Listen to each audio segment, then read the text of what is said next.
Hey guys, welcome to another video on the Inside Spurs channel. Happy Saturday morning, happy game day. I hope you are well. You look forward to a good weekend. It is bloody lovely out there, and I've already been out. I'm recording this at 8:53. I've already been out. I've been to the gym, so I know it's lovely out there. I've been out for some fresh air.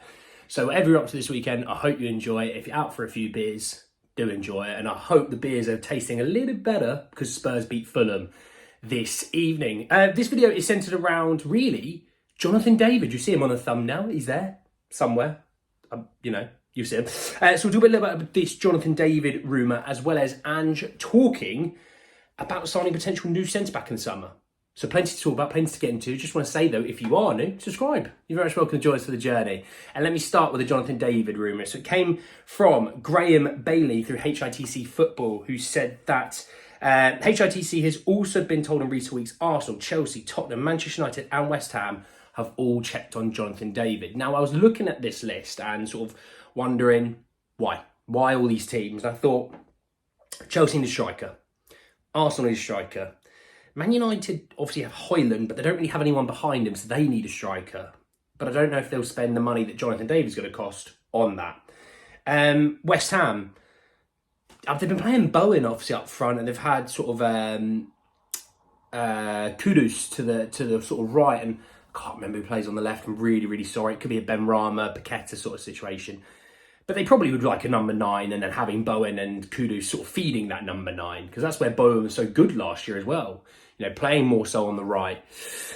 So it doesn't shock me. Now, I was sort of wondering, what's the situation with Kudus? What's his contract situation?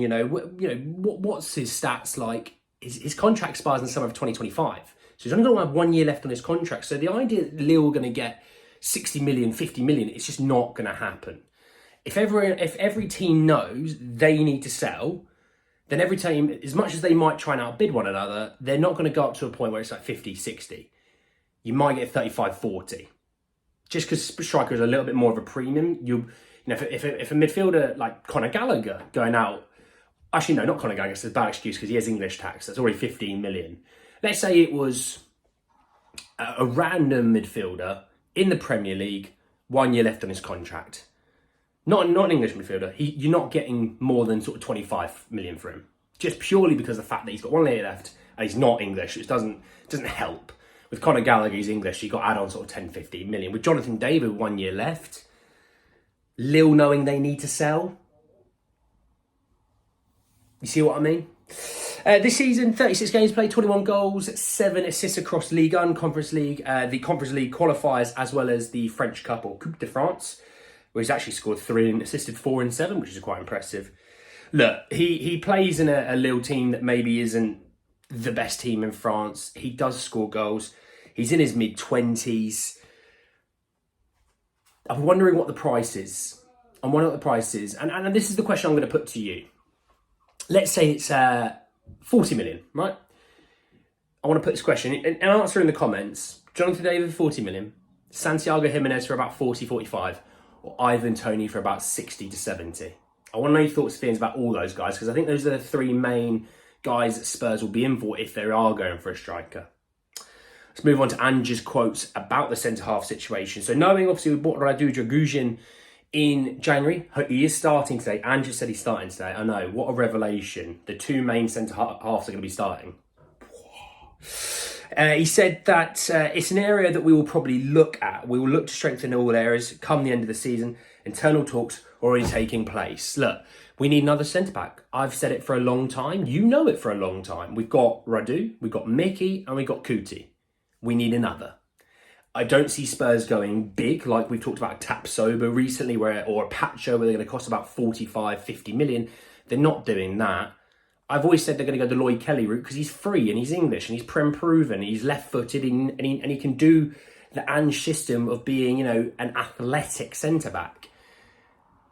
And then it offers you the ability to go, well, because he's free, why don't we look at left-back now? Or why don't we go get another keeper? Or why don't we, put a bit more to that winger or a striker? I think if you can get cheap is a bad word, but he is free and cheap in theory. If you can get that, it offers up other areas where you can either put more money into, like a winger or a midfielder, or you can get another player.